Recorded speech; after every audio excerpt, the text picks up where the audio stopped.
वैभव लक्ष्मी व्रत की कथा। आज हम वैभव लक्ष्मी व्रत की कथा सुनेंगे। कथा सुनने से पहले हम गणेश जी का पूजन करेंगे। श्री गणेशाय नमः। फिर हम उसके बाद पुस्तक में देवी अष्टलक्ष्मी की छवि का पूजन करेंगे। श्री वीर लक्ष्मी माँ, विजया लक्ष्मी माँ, धान्य लक्ष्मी माँ, ऐश्वर्य लक्ष्मी माँ, आदि लक्ष्मी माँ, गज लक्ष्मी माँ, धन लक्ष्मी माँ, संतान लक्ष्मी माँ। इन सब का पूजन करने के बाद जो बुक में श्री यंत्र दे रखा है उसका भी हम पूजन करेंगे। श्री यंत्र की पूजा करने के बाद अब हम वैभव लक्ष्मी व्रत की कथा की शुरुआत करेंगे। वैभव लक्ष्मी व्रत की कथा। एक बड़ा शहर था। इस शहर में लाखों लोग रहते थे। पहले के ज़माने के लोग तो साथ साथ में रहते थे और एक दूसरे के काम आते थे। पर नए ज़माने के लोगों का तो स्वरूप ही अलग सा है। सब अपने अपने काम में व्यस्त रहते। किसी को किसी की परवाह ही नहीं होती। घर के सदस्यों को भी एक दूसरे की परवाह नहीं होती।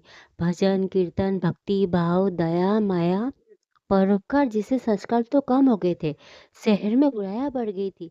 शराब जुआ रेस चरस गांजा वगैरह बहुत से बुराइयां शहर में थी। कहते हैं कि इतनी सारी बुराइयों के बावजूद शहर में कुछ अच्छे लोग भी रहते थे। ऐसे अच्छे लोगों में शीला और उनके पति की गृहस्थी मानी जाती थी। शीला धार्मिक प्रकृति की और संतोषी महिला थी। उसका भी पति भी विवेकी और सुशील था। शीला और उनका पति ईमानदारी से जीते थे। वे किसी की बुराई करते ना थे और बहुवचन में अच्छी तरह से समय व्यतीत करते थे। उनकी गृहस्थी की सराहना होती थी। शहर के लोग उनकी गृहस्थी की सराहना करते थे। शीला की गृहस्थी इसी तरह खुशी खुशी चल रही थी। पर कहा जाता है कि कर्म की गति न्यारी होती है। हर इंसान को अपने कर्म भुगतने ही पड़ते हैं। विधाता के लेख को कोई नहीं समझ सकता। इंसान का नसीब पल भर में राजा को रंक बना देता है और रंक को राजा। शीला के पति के भी अपने पूर्व जन्म के कर्म भोगने बाकी रह गए होंगे, इसलिए वह बुरे लोगों से दोस्ती कर बैठा और जल्द से जल्द करोड़पति पैसा वाले बनने की लालच के ख्वाब देखने लगा, लालच करने लगा। इसलिए वह गलत रास्ते पे चला गया और करोड़पति के बजाय रोड़पति बन गया। यानी रास्ते पर भटकते भिखारी जैसी शीला के पति की हालत हो गई थी। शराब शहर में जुआ शराब जैसी जुआ बुराइयां फैली हुई थी। उनमें शीला का पति भी फंस गया। दोस्तों के साथ उसे भी शराब की आदत हो गई। जल्द से जल्द पैसा वाला बनने के लालच में वह दोस्तों के साथ रेस जुआ भी खेलने लगा और घर में बचाई हुई धनराशि पत्नी के गहने सब कुछ जुए में गवा दिए। और शीला को घर में दो वक्त भोजन के भी लाले पड़ गए। शीला को अपनी पति की गालियां खाने का वक्त आया। शीला सुशील और संस्कारी स्त्री थी। उसको अपने पति के बर्ताव से बहुत दुख हुआ, किंतु फिर भी वह भगवान पर भरोसा रखकर दुख सहने लगी। कहा जाता है कि सुख के पीछे दुख और दुख के पीछे सुख आता ही है, इसलिए दुख के बाद सुख आएगा ही। ऐसी श्रद्धा के साथ शीला बहु भक्ति में अपना वक्त बिताने लगी। और एक दिन अचानक दोपहर को उनके घर के द्वार पर किसी ने दस्तक दी। शीला सोच में पड़ गई कि मुझ जैसे गरीब के घर इस वक्त कौन आया होगा।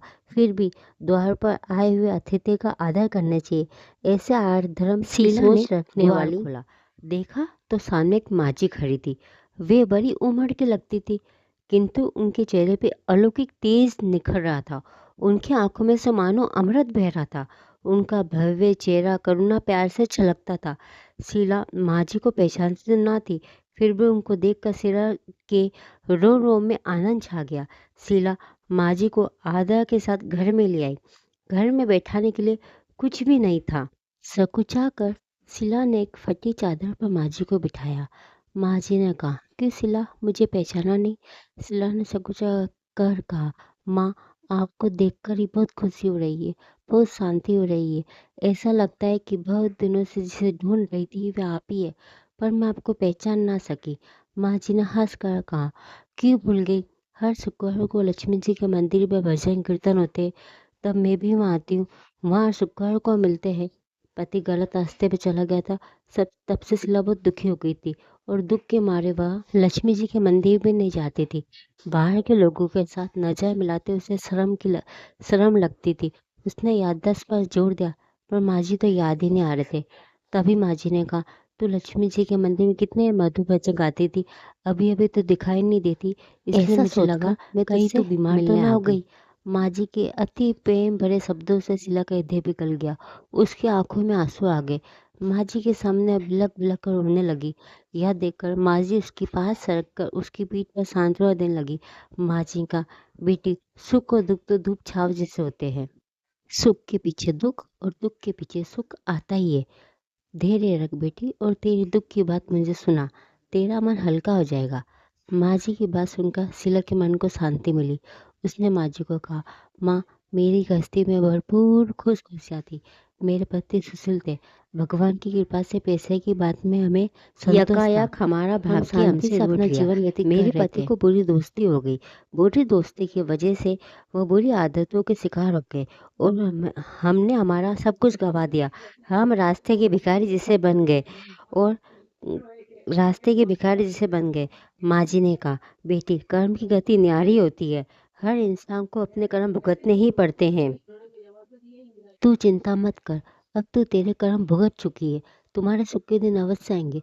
तू तो माता लक्ष्मी की भक्त है। महालक्ष्मी जी तो प्रेम और करुणा के अवतार है। वे अपने भक्तों पे हमेशा ममता रखती है। इसलिए तू धैर्य रखकर माता वेमल लक्षित का वध कर। माँ जी से महालक्ष्मी जी के वध की बात सुनकर सिरा भाव विभोर उठी। उसे लगा मानो सुख का रास्ता मिल गया। उसने माँ जी को कहा, माँ, ये वध मुझे समझाइए। मैं वेमल लक्ष्मी वध जरूर करूँगी। माँ जी ने कहा, इसे वेबल लक्ष्मीवत या वर्दे लक्ष्मीवत भी कहा जाता है। यह व्रत करने वाले की सबकी मनोकामना पूर्ण होती है। वह सुख संपत्ति यश प्राप्त करता है। ऐसा कहकर माँ जी वेब लक्ष्मी की विधि करने लगी। माँ जी ने कहा, बेटी, वेबल लक्ष्मी तो व्रत बहुत सरल है, लेकिन कई लोग व्रत गलत तरीके से करते, अतः उसका फल नहीं मिलता। कई लोग कहते कि सोने की गहने की पूजा करो, बस व्रत हो गया, पर ऐसा नहीं है। कोई भी व्रत शास्त्रीय विधि मुताबिक करना चाहिए, तभी उसका फल मिलता है। सिर्फ सोने की गहने की पूजा करने से फल मिल जाता तो सभी आज लखपति बन गए होते। सच्ची बात यह है कि सोने का गहने का विधि से पूजन करना चाहिए। व्रत की उद्यम विधि भी शास्त्रीय विधि अनुसार करनी चाहिए, तभी यह विवलचित फल देता है। यह व्रत शुक्रवार के दिन करना चाहिए। शुक्रवार को सवेरे स्नान करके सच कपड़े पहनो। सारा दिन मन में जय माँ लक्ष्मी का रटन करते रहो। सारा दिन किसी की चुगली नहीं करनी चाहिए। शाम को पूर्व दिशा में मुंह रख सके इस तरह एक आसन पर बैठो। सामने चौकी पर लाल रंग का रुमाल बिछाओ। उस पर चावल का छोटा सा ढेर करो। उस ढेर पर तांबे का कलश रखकर कलश पे कटोरी रखो और कटोरी में एक सोने का गहना रखो। सोने का ना तो चांदी का भी चलेगा, चांदी का ना हो तो नकद रुपये भी चलेगा। बाद में धूप बत्ती सुलगा कर करो का दीपक जला कर धूप बत्ती सुलगा कर रखो। माँ लक्ष्मी को के बहुत स्वरूप है। माँ लक्ष्मी जी को श्रीयंत्र अति प्रिय है। अतः वेबल लक्ष्मी व्रत की पूजा विधि करते वक्त सर्वप्रथम श्रीयंत्र और माँ लक्ष्मी जी की विविध स्वरूपों का सच्चे दिल से दर्शन करो। इसके बाद लक्ष्मी स्तवन का पाठ करो। बाद में कटोरी में रखा हुआ गहना की हल्की कुमकुम चावल चढ़ाकर पूजा करो। लाल रंग का फूल चढ़ाओ। शाम को कोई भी मीठा चीज बनाकर उसका प्रसाद रखो। ना हो सके तो शक्कर और गुड़ भी चढ़ सकता है। फिर आरती करके 11 बार सच्चे दिल से जय माँ लक्ष्मी बोलो। बाद में 11 या 21 शुक्रवार करने का व्रत करने का धन संकल्प माँ के सामने करो और आपकी जो मनोकामना हो वह मनोकामना पूरी करने को माँ लक्ष्मी को विनती करो। फिर माँ का प्रसाद बांटो। थोड़ा प्रसाद अपने लिए रखो। अगर आप में शक्ति हो तो सारा दिन उपवास रखो। सिर्फ प्रसाद खाकर शुक्रवार करो और ना शक्ति हो तो शाम को प्रसाद ग्रहण करते समय एक टाइम खाना खा लो। और अगर बिल्कुल भी आप में शक्ति नहीं है तो आप 2 बार भोजन कर सकते हो। बाद में कटोरी में का गहना या रुपया ले लो। कलश का पानी तुलसी या क्यारी में डाल दो। चावल पक्षियों को डाल दो। इस तरह शास्त्रीय विधि से व्रत करने से उसका फल अवश्य मिलता है। इस व्रत के प्रभाव से हर प्रकार की विपत्ति दूर होती है। आदमी मालामाल हो जाता है। संतान से संतान प्राप्ति होती है। सौभाग्यवती स्त्री का सौभाग्य अखंड रहता है। कुंवारी लड़की को मनभावन पति मिलता है। यह सुनकर शीला आनंदित हो गई। फिर उसने पूछा, माँ, आपने जो वेबल लक्ष्मी व्रत की जो शास्त्रीय विधि बताई है वैसे ये मत अवश्य करूँगी, किंतु इसकी उद्यापन विधि किस तरह करनी चाहिए, कृपा करके मुझे बताएं।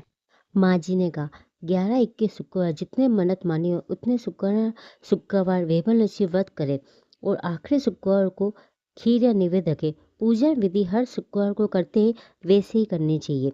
पूजा विधि के बाद श्रीफल चढ़ाए और कम से कम 7 कुंवारी या सौभाग्यशाली स्त्रियों को कुमकुम का तिलक करके साहित्य संग वेमल लक्ष्मीवत की एक पुस्तक उपहार में देनी चाहिए। सबको खीर का प्रसाद देना चाहिए। फिर धनलक्ष्मी स्वरूप वेमल लक्ष्मी स्वरूप की छवि को प्रणाम करे। माँ लक्ष्मी का स्वरूप वैभव देने वाला है। प्रणाम करके मन ही मन भावुकता से माँ की प्रार्थना करके वक्त कहे, अपनी मनोकामना कहे और सच्चे हृदय से कहे कि हे माँ, मैंने आपका सच्चे हृदय से वेमल लक्ष्मीवत करने की जो मन्नत मानी थी वह आज पूरा हुआ है। तो अपनी मनोकामना बोले, हमारी मनोकामना पूरी करो, हमारा सबका कल्याण करो। विधि जिसे संतान न हो उसे संतान शिला देना। भाव विभोर उठी। उसे लगा मानो सुख का रास्ता मिल गया। उसने आंखें बंद कर उसी पल मन में संकल्प लिया कि हे माँ वेमल लक्ष्मी, मैं भी माँ जी के कहे मुताबिक उद्यापन विधि करके शास्त्रीय विधि अनुसार वेमल लक्ष्मीवत 21 शुक्रवार तक करूंगी। और उसने संकल्प करके जैसे ही आंखें खोली तो सामने कोई था ही नहीं। वह विस्मित हो गई कि माँ जी कहाँ गए। यह माँ जी नहीं, साक्षात लक्ष्मी माँ ही थी, जो देवी माँ जी का स्वरूप करके शिला के पास आई थी। दूसरे दिन शुक्रवार था। सवेरे स्नान करके सहज कपड़े पहनकर शिला मन ही मन श्रद्धा से पूरे भाव से जय माँ लक्ष्मी जय माँ लक्ष्मी का रटन करने लगी। सारा दिन किसी की चुगली की नहीं। शाम हुई तब हाथ पर मुंह धोकर सिरा पूर्व दिशा में मुंह करे बैठी। घर में पहले तो बहुत से के गहने थे, सोने के बहुत गहने थे, पर पति देव गलत रास्ते पे चढ़कर सामने सब गहने गिरवी रख दिए थे। का पर ढेर नाक किया। की चुन्नी उस बच ढेर गई पर थी। तांबे नाक का की कलश चुन्नी निकाल निकाल कर कर उसने उसे चुन्नी धोकर वाली सिराने कटोरी कटोरी रखी। में रख दी। फिर उसने घर में थोड़ी शक्कर थी, वह प्रसाद में रखकर वेमल लक्ष्मीवत किया। यह प्रसाद पहले पति को खिलाया। प्रसाद खाते ही पति के स्वभाव में फर्क पड़ गया। उस दिन उसने शिला को मारा भी नहीं, सताया भी नहीं। शिला को बहुत आनंद हुआ। उसके मन में वेमल लक्ष्मीवत के लिए श्रद्धा बढ़ गई। शिला ने पूर्ण श्रद्धा भक्ति से 21 शुक्रवार तक वेमल लक्ष्मीवत किया। 21वें शुक्रवार को माँ जी के कहे मुताबिक उद्यापन विधि करके शिला ने वध किया और कहा कि हे माँ, आज मैंने आपकी कृपा से वेमल लक्ष्मीवत पूर्ण किया है। तुम हमारी जो मनोकामना की हो मनोकामना बोलो, फिर हमारा सबका कल्याण करो, जिसे संतानों संतान दे। सौभाग्यवती स्त्री का सौभाग्य अखंड रखना, गंवार लड़की को मनभर पति देना। आपका ये चमत्कारी वेमल लक्ष्मी जो करे उसकी सब पति दूर करना। शिला ने व्रत का तुरंत उसे फल मिला। उसका पति गलत रास्ते में चला गया था, वह अच्छा आदमी हो गया। कड़ी मेहनत करके व्यवसाय करने लगा। माँ लक्ष्मी के वेमल लक्ष्मीवत के प्रभाव से उसको ज़्यादा मुनाफा होने लगा। उसने तुरंत सिरा की गिरवी रखे गहने चुरा रही है। घर में धन सी बाढ़ से आ गई। घर में पहले जैसी सुख शांति छा गई। वेमल लक्ष्मीवत का प्रभाव देखकर मोहल्ले की दूसरी स्त्रियां भी वेमल लक्ष्मीवत करने लगी कि हे माँ धनलक्ष्मी, हे माँ वेमल लक्ष्मी, आपने जैसे शिला की मनोकामना पूरी की, ए माता लक्ष्मी, वैसे आप सबकी मनोकामना पूरी करना, हमारा सबका कल्याण करना, सब पर अपनी आशीष कृपा सदैव बनाए रखना। जय माँ लक्ष्मी। बाद माता लक्ष्मी की स्तुति व आरती करें व प्रसाद का भोग लगाए।